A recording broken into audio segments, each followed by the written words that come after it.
प्रिय विद्यार्थियों, आइए पढ़ते हैं उत्तर प्रदेश माध्यमिक शिक्षा परिषद प्रयागराज के कक्षा 10 के हिंदी काव्य खंड के अंतर्गत माखनलाल चतुर्वेदी द्वारा रचित पुष्प की अभिलाषा।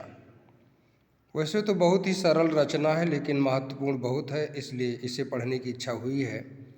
तो आइए पढ़ते हैं। पढ़ने से पहले एक निवेदन करेंगे कि इस वीडियो को आप अपने मित्र बंधुओं में शेयर कीजिएगा, जिससे कि उनके अंदर देशभक्ति की भावना का विकास हो सके और काव्य के प्रति उनकी अभिरुचि उत्पन्न हो सके। आइए पढ़ते हैं, उच्चारण देखते हैं।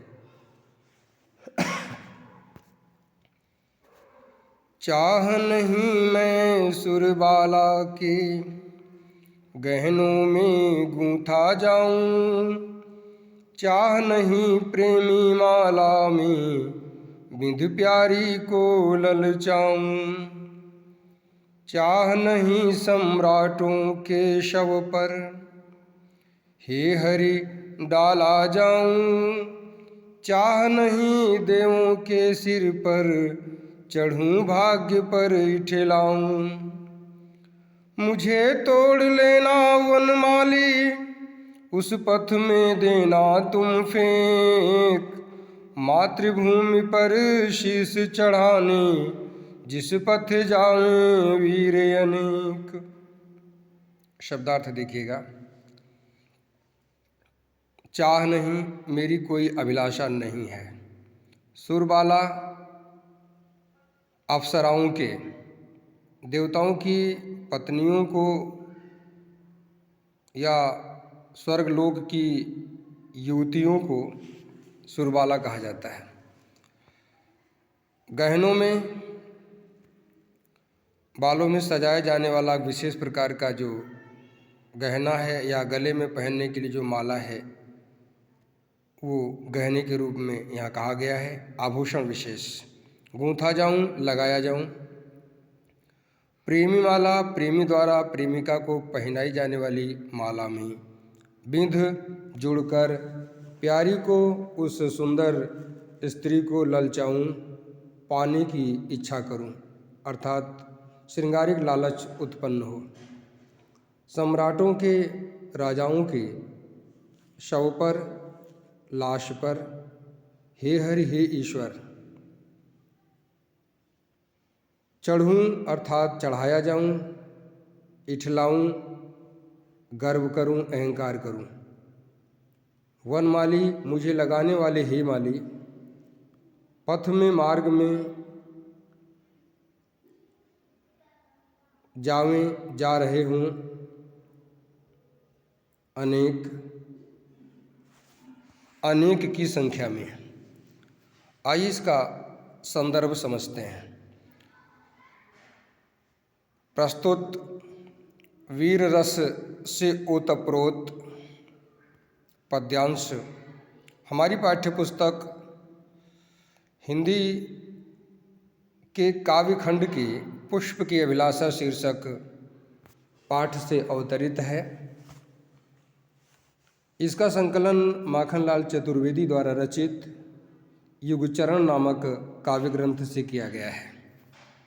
प्रसंग: प्रस्तुत पद्यांश में पुष्प अपने हृदय की अभिलाषा व्यक्त करते हुए कह रहा है, हे ईश्वर, हमारी ऐसी कोई अभिलाषा नहीं है कि मैं देवलोक की सुंदरियों के गहनों में लगाया जाऊं,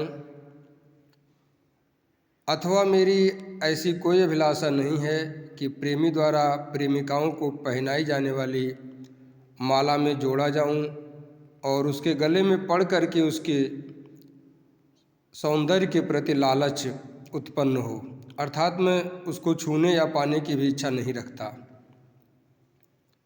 हे ईश्वर, मेरी ये भी अभिलाषा नहीं है कि बड़े बड़े राजाओं के लाश पर मुझे चढ़ाया जाए, क्योंकि इन लोगों से जुड़ करके मेरे जीवन की सार्थकता नहीं होगी। मेरी ये भी अभिलाषा नहीं है कि मैं देवताओं के सिर पर चढ़ाया जाऊं और अपने भाग्य पर अहंकार करूं कि आज मैं देवताओं के सिर पर सवार हो गया, अर्थात यहाँ भी पहुंचकर मुझे कुछ मिलने वाला नहीं है। मुझे लगाने वाले हे माली, आप मुझे तोड़ लीजिएगा और ले जा कर के उस रास्ते पर फेंक देना जिस रास्ते से होते हुए अपनी मातृभूमि पर बलिदान होने के लिए, अर्थात अपनी मातृभूमि के लिए सिर कटाने के लिए अनेक देशभक्त वीर जा रहे हों। यदि मुझे उन देशभक्त वीरों के चरणों में पड़ने का अवसर मिलेगा, अर्थात यदि उनकी धूल भी मुझे मिली, तो मेरे जीवन की सार्थकता सिद्ध हो जाएगी, अर्थात मेरा इस संसार में जन्म लेना सार्थक हो जाएगा। विद्यार्थियों, पुष्प की अभिलाषा न स्वर्ग पाने में है, न राज्य पाने में है, न श्रृंगार की लालच में है, और न ही देवताओं से भी बड़ा बनने की है।